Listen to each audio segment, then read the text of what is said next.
Gálatas, capítulo 3.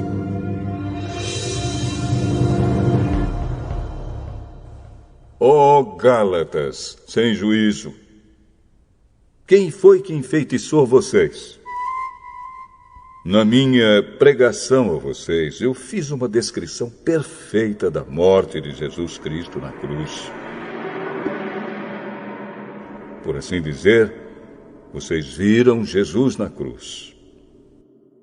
Respondam somente isto: vocês receberam o Espírito de Deus por terem feito o que a lei manda ou por terem ouvido a mensagem do Evangelho e terem crido nela? Como é que vocês podem ter tão pouco juízo? Vocês começaram a sua vida cristã pelo poder do Espírito de Deus e agora querem ir até o fim pelas suas próprias forças. Será que as coisas pelas quais vocês passaram não serviram para nada? Não é possível. Será que, quando Deus dá o seu Espírito e faz milagres entre vocês, é porque vocês fazem o que a lei manda? Não será que é porque vocês ouvem a mensagem e creem nela? Lembrem do que as Escrituras Sagradas dizem a respeito de Abraão. Ele creu em Deus e por isso Deus o aceitou. Portanto, vocês devem saber que os verdadeiros descendentes de Abraão são os que têm fé. Antes que isso acontecesse, as Escrituras viram que Deus ia aceitar os não-judeus por meio da fé. Por isso, antes de chegar o tempo, elas anunciaram a boa notícia a Abraão, dizendo: por meio de você, Deus abençoará todos os povos. Abraão creu e foi abençoado. Portanto, todos os que creem são abençoados como ele foi. Os que confiam na sua obediência à lei estão debaixo da maldição de Deus. Pois as Escrituras Sagradas dizem: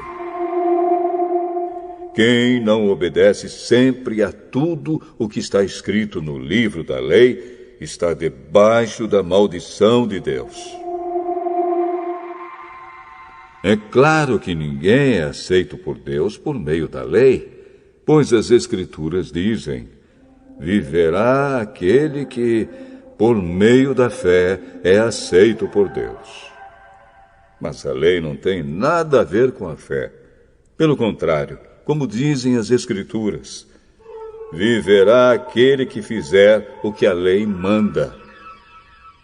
Porém, Cristo, tornando-se maldição por nós, nos livrou da maldição imposta pela lei. Como dizem as Escrituras: maldito todo aquele que for pendurado numa cruz.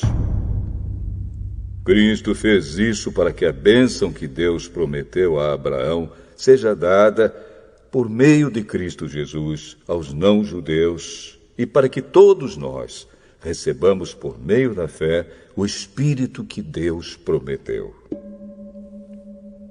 Meus irmãos, vou usar um exemplo da vida diária.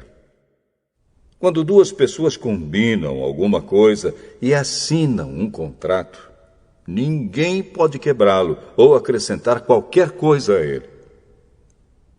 Pois Deus fez as suas promessas a Abraão e ao seu descendente. Quando as Escrituras dizem que Deus fez as suas promessas a Abraão e à sua descendência, elas não querem dizer que se trata de muitas pessoas, mas de uma só, isto é, Cristo. O que eu quero dizer é o seguinte: Deus fez uma aliança com Abraão e prometeu cumpri-la. A lei que foi dada 430 anos depois não pode quebrar aquela aliança, nem anular a promessa de Deus. Porque se aquilo que Deus dá depende da lei, então o que ele dá já não depende da sua promessa, Mas o que Deus deu a Abraão, ele deu porque havia prometido. Então, por que é que foi dada a lei? Ela foi dada para mostrar as coisas que são contra a vontade de Deus. A lei devia durar até que viesse o descendente de Abraão, pois a promessa foi feita a esse descendente. A lei foi entregue por anjos e um homem serviu de intermediário. Porém, não é preciso haver intermediário quando se está falando de uma só pessoa. E Deus é um só. Será que isso quer dizer que a lei é contra as promessas de Deus? É claro que não. Porque se tivesse sido dada uma lei que pudesse dar vida às pessoas, então elas seriam aceitas por Deus por obedecerem a ela. Porém, as Escrituras Sagradas afirmam que o mundo inteiro está dominado pelo pecado. E isso para que as pessoas que creem recebam o que Deus promete aos que têm fé em Jesus Cristo. Mas, antes que chegasse o tempo da fé, nós éramos prisioneiros da lei, até que fosse revelada a fé que devia vir. Assim, a lei ficou tomando conta de nós até que Cristo viesse, para podermos ser aceitos por Deus por meio da fé. Agora que chegou o tempo da fé, não precisamos mais da lei para tomar conta de nós, pois, por meio da fé em Cristo Jesus, todos vocês são filhos de Deus. Porque vocês foram batizados para ficarem unidos com Cristo, e assim se revestiram com as qualidades do próprio Cristo. Desse modo, não existe diferença entre judeus e não-judeus, entre escravos e pessoas livres, entre homens e mulheres. Todos vocês são um só, por estarem unidos com Cristo Jesus. E, já que vocês pertencem a Cristo, então são descendentes de Abraão e receberão aquilo que Deus prometeu.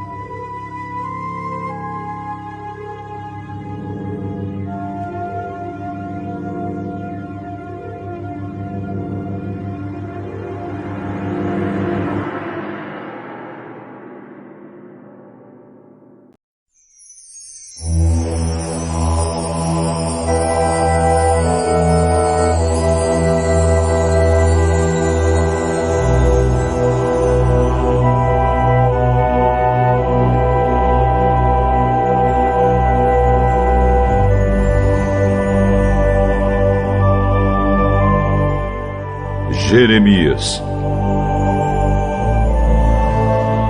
capítulo 51.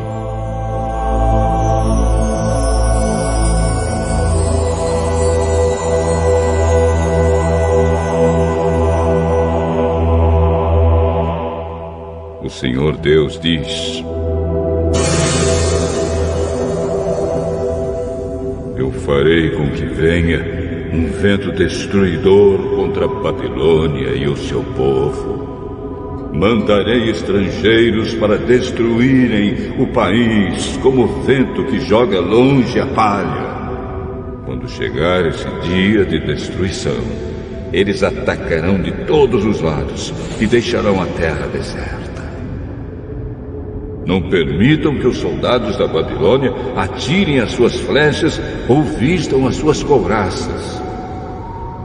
Não deixem de matar os jovens. Destruam todo o exército.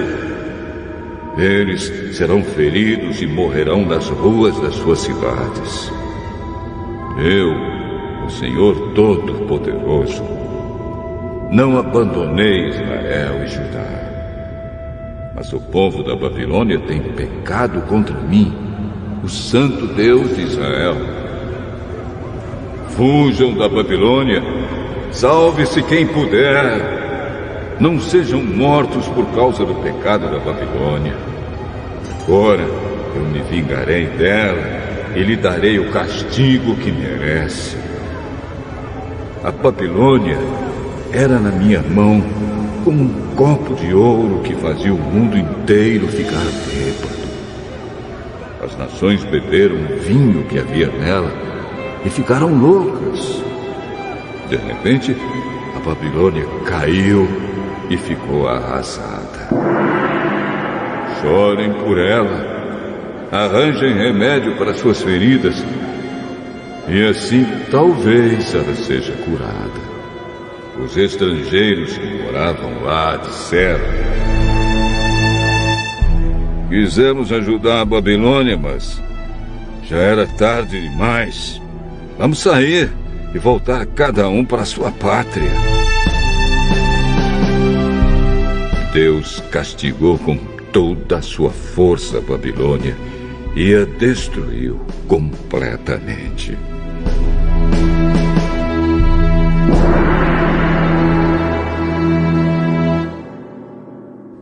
O Senhor Deus diz: o meu povo grita assim: o Senhor mostrou que estamos certos. Vamos a Jerusalém contar ao povo que o Senhor nosso Deus tem feito. O Senhor despertou o ânimo dos reis da Média, porque Ele quer destruir a Babilônia. É assim que Ele vingará a destruição do seu templo. Os oficiais ordenam: afiem as suas flechas, apontem os seus escudos, deem o sinal para atacar as muralhas de Babilônia. Reforcem a guarda, coloquem sentinelas, ponham homens de tocaia. O Senhor Deus fez o que havia planejado. Ele cumpriu a ameaça que tinha feito a respeito do povo da Babilônia. A Babilônia tem muitos rios e muitos tesouros, mas chegou a hora e o fio da sua vida está cortado. O Senhor Todo-Poderoso jurou pela sua própria vida que ia trazer muitos homens para atacarem a Babilônia. Eles chegarão como uma nuvem de gafanhotos e darão um grito de vitória. Pelo seu poder, o Senhor Deus fez a terra. Com a sua sabedoria, Ele criou o mundo. E com a sua inteligência, estendeu o céu como uma barraca. Quando o Senhor dá a ordem, as águas rugem no céu. Ele manda as nuvens subirem dos fins da terra. Ele faz o raio para a chuva e manda o vento sair dos seus depósitos. Diante disso, todos os seres humanos são tolos e ignorantes.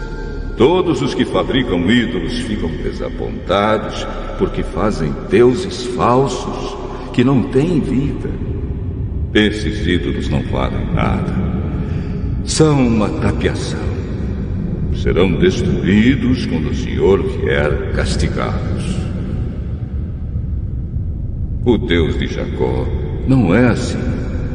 Foi Ele quem fez todas as coisas e escolheu Israel para ser o seu povo. O seu nome é Senhor, o Todo-Poderoso. O Senhor Deus diz: Babilônia, você foi o meu porrete de guerra. Você foi as minhas armas de combate. Por meio de você, eu despedacei nações e acabei com reinos. Por meio de você, esmaguei cavalos e cavaleiros e destruí carros de guerra e aqueles que os dirigiam. Por meio de você, matei homens e mulheres, despedacei velhos e moços e esmaguei homens e moças. Por meio de você, esmigalhei pastores e os seus rebanhos, despedacei lavradores e os seus bois de arado, e esmaguei governadores e altas autoridades.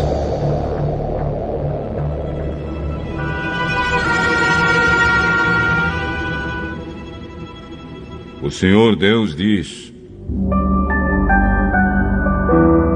vocês verão como vou fazer com que a Babilônia e o seu povo paguem por todo o mal que fizeram a Jerusalém. Babilônia, você é como uma montanha que destrói o mundo inteiro. Mas eu, Senhor, sou seu inimigo. Eu a pegarei e a arrasarei. Eu farei você virar cinza. Nenhuma das suas pedras será usada para uma nova construção. Você vai virar para sempre um deserto. Sou eu, o Senhor, quem está falando. Deem o sinal de ataque. Toquem as cornetas para que os povos escutem. Preparem as nações para lutarem contra a Babilônia. Digam aos reinos de Ararat, Mini e Askenaz que ataquem. Indiquem um oficial para comandar o ataque. Tragam um grande número de cavalos, como se fossem uma nuvem de gafanhotos. Preparem os reis da Média, as suas autoridades, os seus oficiais e todos os países que eles controlam, para que eles guerreiem contra a Babilônia. A terra treme e se abala, porque o Senhor está fazendo o que planejou. Ele fará a Babilônia virar um deserto onde não mora ninguém. Os soldados babilônios pararam de lutar e ficam nas suas fortalezas. Perderam toda a coragem. Parecem mulheres. Os portões da cidade estão quebrados e as casas pegaram fogo. Saem correndo mensageiros, um depois do outro, para contar ao rei da Babilônia que a cidade foi invadida de todos os lados. O inimigo tomou as passagens do rio e pôs fogo nas fortalezas. Os soldados babilônios ficaram apavorados. Dentro de pouco tempo, o inimigo os cortará e pisará como trigo no terreiro. O Senhor Todo-Poderoso, o Deus de Israel, está falando. O rei da Babilônia cortou Jerusalém em pedaços e a devorou. Ele esvaziou a cidade como um jarro, como um monstro. Ele a engoliu. Ele tirou o que queria e jogou o resto fora. Diga ao povo de Sião que a Babilônia receba de volta a violência que nos fez. E diga ainda ao povo de Jerusalém que a Babilônia seja castigada pelo que sofremos. Assim diz o Senhor Deus ao povo de Jerusalém: defenderei a causa de vocês e os vingarei. Secarei a fonte de água da Babilônia e farei com que os seus rios sequem. Então Babilônia se tornará um montão de pedras, onde vivem animais ferozes. Será um espetáculo horrível. Ninguém vai morar lá. E todos os que olharem para a Babilônia ficarão horrorizados por causa do que aconteceu com ela. Todos os babilônios rugem como leões e rosnam como leõezinhos. Será que eles são esganados? Farei uma festa para eles. Eu os embriagarei e alegrarei. Aí eles dormirão e nunca mais acordarão. Eu os levarei para serem mortos, como se fossem cordeiros, bodes e carneiros. Eu, o Senhor, estou falando.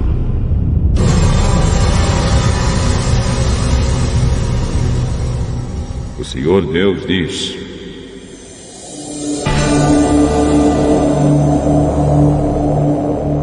Babilônia, a cidade que era admirada em todo o mundo, foi tomada. Que espetáculo horrível ela se tornou para as outras nações. O mar rolou sobre Babilônia e a cobriu com ondas violentas. As cidades estão arrasadas. São como um deserto, sem água, onde ninguém mora e por onde ninguém passa. Eu castigarei Bel, o deus da Babilônia, e farei com que ele devolva as coisas que roubou.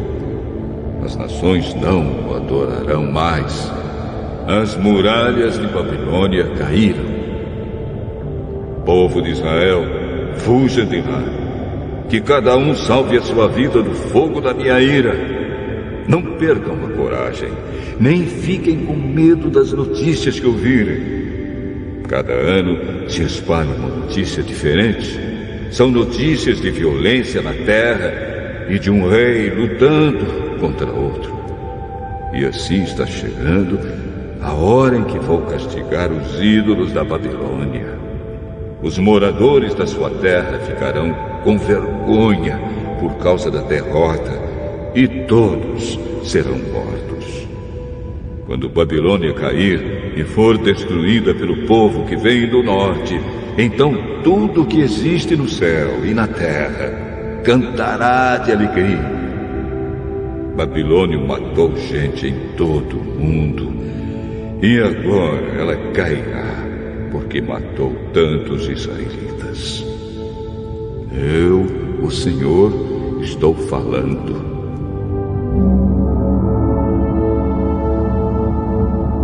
O Senhor diz: meu povo que está na Babilônia, vocês escaparam da morte. Agora andem, não fiquem esperando.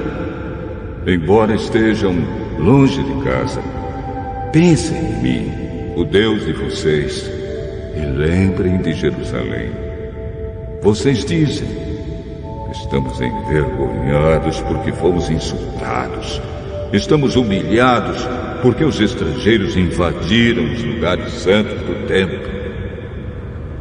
Por isso, digo que está chegando a hora em que vou castigar os ídolos da Babilônia.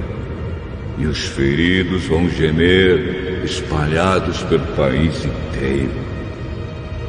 Mesmo que a Babilônia pudesse subir até o céu e construir ali uma fortaleza, ainda assim eu mandaria gente para destruí-la.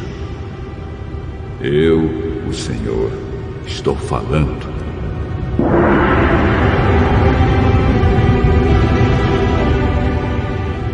O Senhor Deus diz: escutem os gritos em Babilônia, gente chorando por causa da destruição que há no país. Estou destruindo Babilônia e fazendo com que ela fique quieta. Como ondas violentas, os exércitos invadem e atacam com gritos barulhentos. Vieram para destruir Babilônia. Os seus soldados são presos e os seus arcos e as suas flechas são quebrados. Eu, o Senhor, sou Deus que castiga o mal. Eu vou tratar Babilônia do jeito que ela merece. Farei com que os seus governantes fiquem bêbados, e também os seus sábios, as suas autoridades e os seus soldados. Eles vão dormir e nunca mais vão acordar.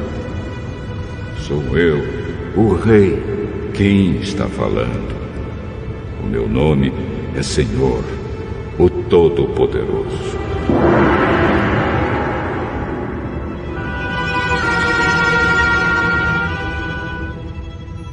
As grossas muralhas de Babilônia serão completamente arrasadas, e os seus altos portões serão destruídos pelo fogo. Todo o trabalho dos povos não vale nada. Os esforços das nações se acabam nas chamas.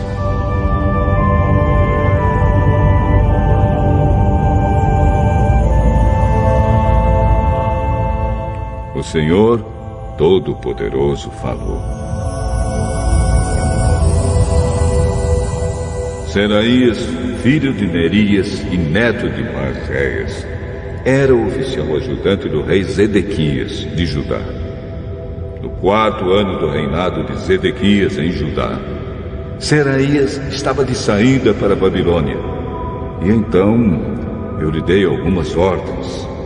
Escrevi num livro como a Babilônia ia ser destruída e todas as outras coisas que iam acontecer com ela.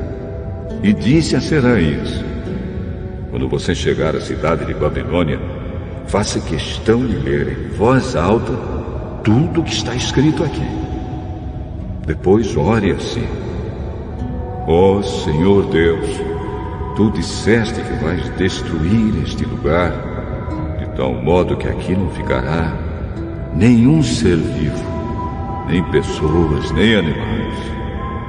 A cidade será como um deserto para sempre. Quando você acabar de ler para o povo este livro, amarre uma pedra nele e jogue-o no rio Eufrates. Então diga: isto é o que acontecerá com a Babilônia. Ela vai afundar e nunca mais se levantará por causa da destruição que Deus vai trazer sobre ela. As palavras de Jeremias terminam aqui.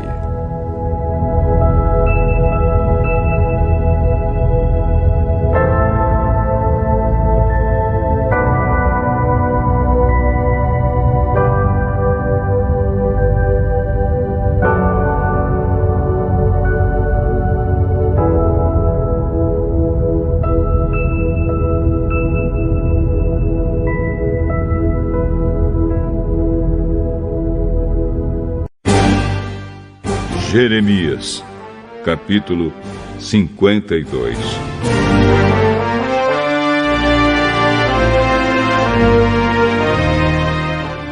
Zedequias tinha 21 anos de idade quando se tornou rei de Judá e reinou 11 anos em Jerusalém. A sua mãe se chamava Amutal, filha de outro Jeremias, que vivia na cidade de Líbna. O rei Zedequias pecou contra Deus, o Senhor, fazendo o que era errado, como o rei Joaquim também havia feito. O Senhor ficou muito irado com o povo de Judá e de Jerusalém, e por isso fez com que fossem levados como prisioneiros. Zedequias se revoltou contra o rei da Babilônia. No ano 9º do reinado de Zedequias em Judá, no dia 10 do 10º mês, o rei Nabucodonosor da Babilônia veio com todo o seu exército e atacou Jerusalém. Eles acamparam fora da cidade e construíram torres em volta para cercá-la. A cidade ficou cercada até o ano 11 do reinado de Zedequias.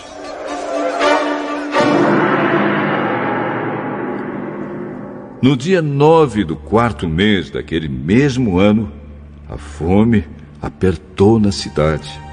O povo não tinha nada para comer.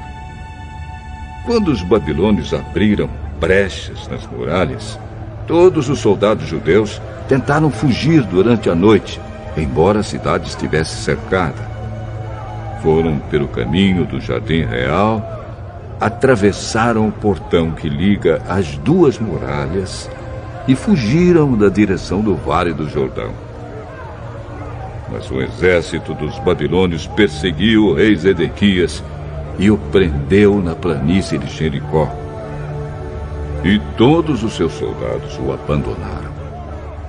Zedequias foi levado como prisioneiro ao rei Nabucodonosor, que estava na cidade de Ribla, na região de Amate.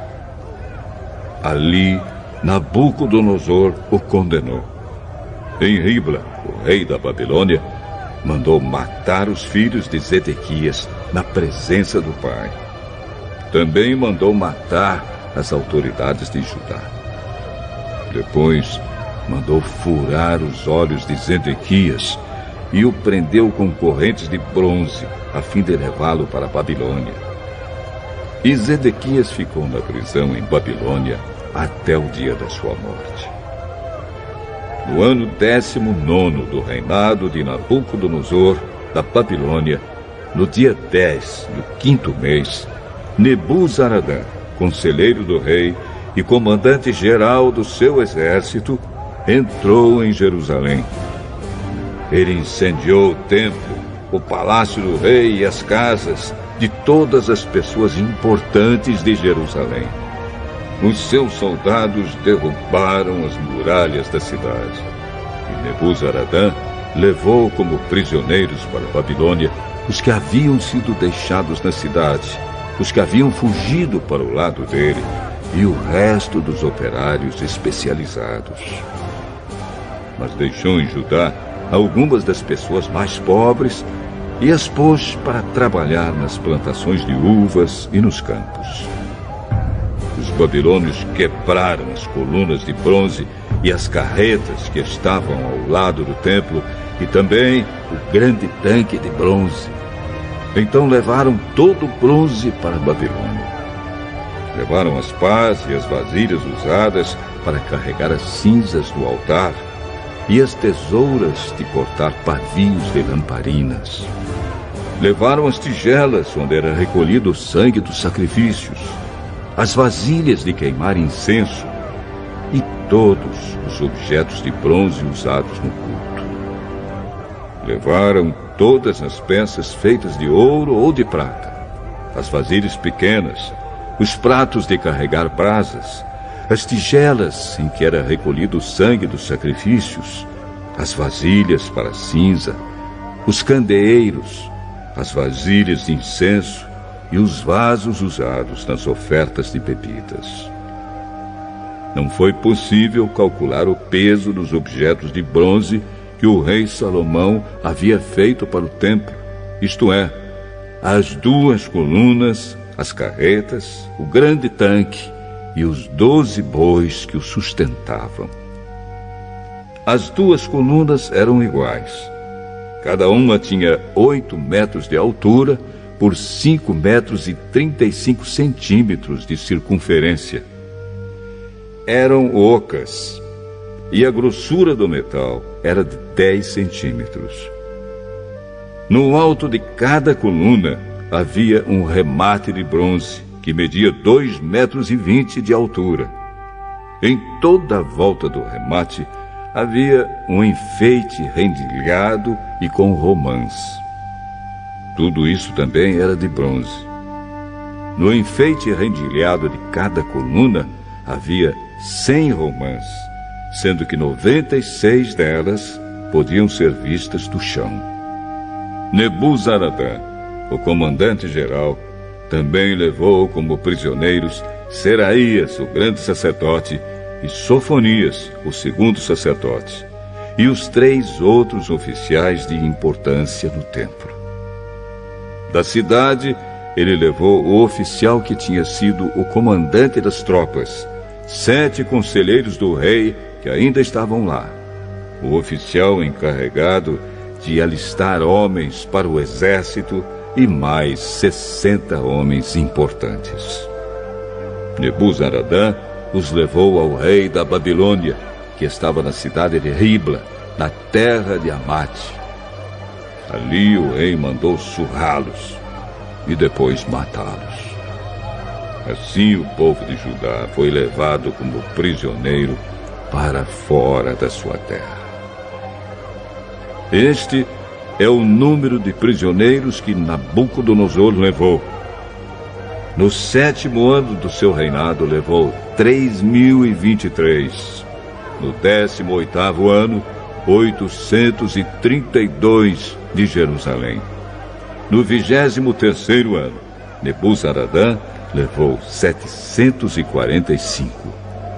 Ao todo, foram levadas 4.600 pessoas. No ano em que se tornou rei da Babilônia, Evil-Merodach foi bondoso com o rei Joaquim de Judá e o libertou da prisão. Isto aconteceu 37 anos, 11 meses e 25 dias depois que Joaquim havia sido levado como prisioneiro. Evil-Merodach tratou Joaquim com bondade e lhe deu uma posição mais alta do que a dos outros reis que eram prisioneiros como ele em Babilônia. Assim deixaram que Joaquim tirasse as suas roupas de prisioneiro e vestisse as suas próprias roupas e comesse junto com o rei pelo resto da sua vida.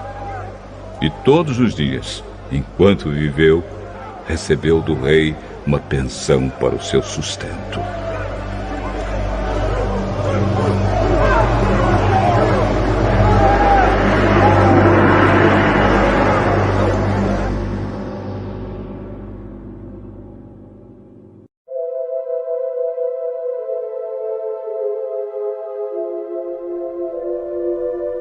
Salmo 144 de Davi.